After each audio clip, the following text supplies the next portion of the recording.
Hit TV YouTube channels లో మీ వ్యాపార ప్రకటనలకు మరియు ప్రమోషనల్ ఇంటర్వ్యూస్ కోసం వెంటనే సంప్రదించండి.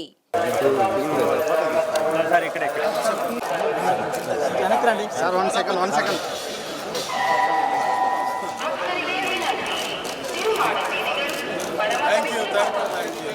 నా నిద్ర ఒకసారి ఉండాలన్నా.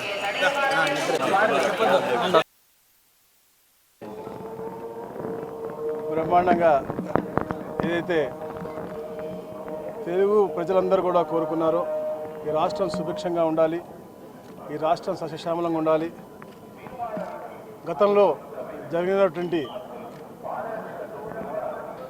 అన్యాయాన్ని తిరిగి పునర్నిర్మించుకుని రాష్ట్రాన్ని మంచి గాడిలో పెట్టాలనే లక్ష్యంతో ప్రజలందరూ కూడా పెద్ద ఎత్తున వన్ సైడ్గా ఓటేసి ఈ యొక్క ఎన్డీఏ కూటమిని గెలిపించారు.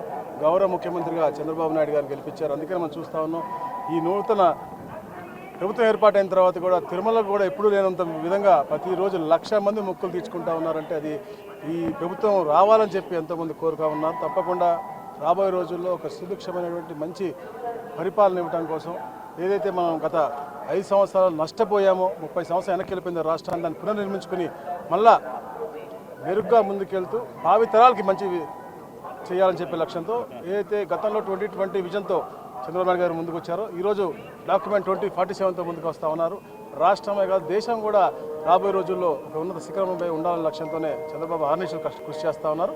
అలాగే మేము కూడా మా డిపార్ట్మెంట్ తరఫున కూడా ఏదైతే రెవెన్యూ సదస్సులు పెడతా ఉన్నామో, ఎందుకంటే గత 5 సంవత్సరాల్లో ఈ రాష్ట్రంలో ఉన్నటువంటి అన్ని భూములు అన్యాక్రాంతం అయిపోయినాయి. అన్నిటికంటే ఎక్కువగా రెవెన్యూ సమస్యలు వస్తూ ఉన్నాయి కాబట్టి 16వ తారీఖు నుంచి ఈ కార్యక్రమం 15 లాంచ్ చేస్తాం. 16 నుంచి 45 రోజుల పాటు ఎవరు ఎక్కడ ఎలాంటి అన్యాయం గురైనా కూడా వారు అక్కడ అర్జీలు ఇవ్వచ్చు. 7 అధికారులు ఉంటారు. దాని తర్వాత మరి ముఖ్యంగా 45 రోజులు దీన్ని పరిష్కరించడానికి కోసం.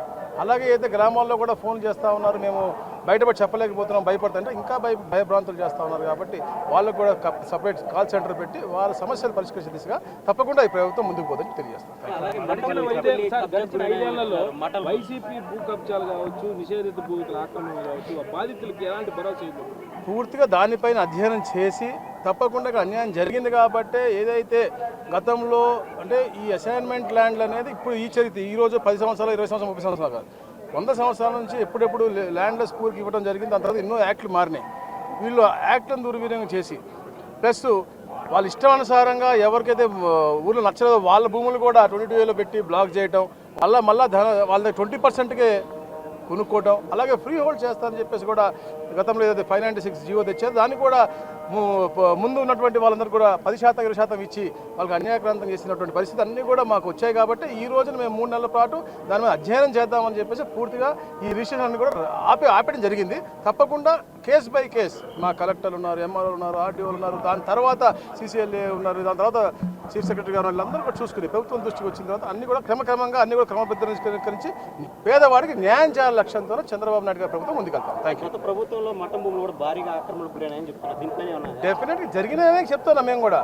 తిరుపతి మన విశాఖపట్నంలో ఒక టైప్ ఆఫ్ ల్యాండ్ ఉంటాయి, సెటిల్మెంట్ ల్యాండ్, ఎక్స్‌మిలిటరీ ఉంటాయి. ఇక్కడ నీ మఠం భూములు, ఎస్టేట్ భూములు అన్నీ ఈ ప్రాంతంలో ఎక్కువగా ఉన్నాయి. అన్యాక్రాంతం అయ్యింది. గతంలో మేము అసెంబ్లీ కూడా చెప్పాము, దానిపై అధ్యయనం చేస్తా ఉన్నాం. ఇక్కడ కూడా పెద్ద పెద్ద నాయకులు, మాజీ మంత్రులు ఇక్కడ ఉన్నటువంటి కాలనీస్లో మఠం భూములు తీసుకుని రోడ్లు వేసుకోవడం ఇవన్నీ కూడా మా దృష్టికి వచ్చినాయి.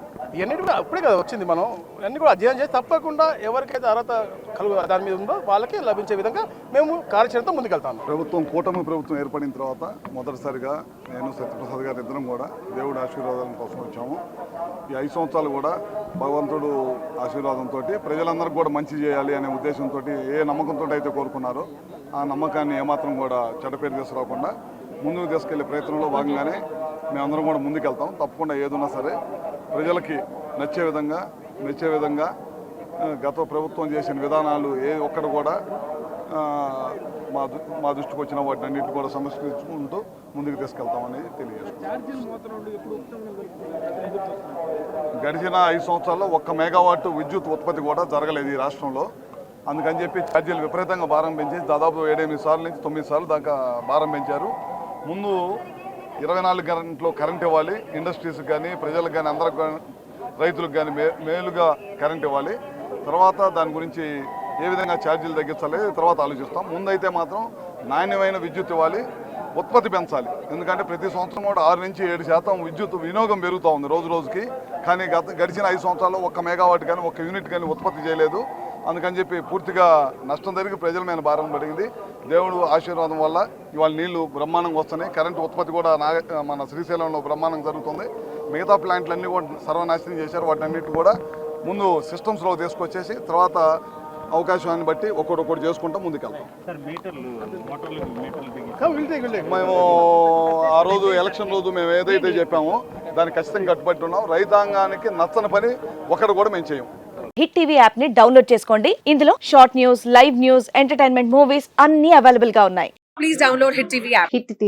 హిట్ టీవీ యాప్ని ఫ్రీగా డౌన్లోడ్ చేసుకోండి.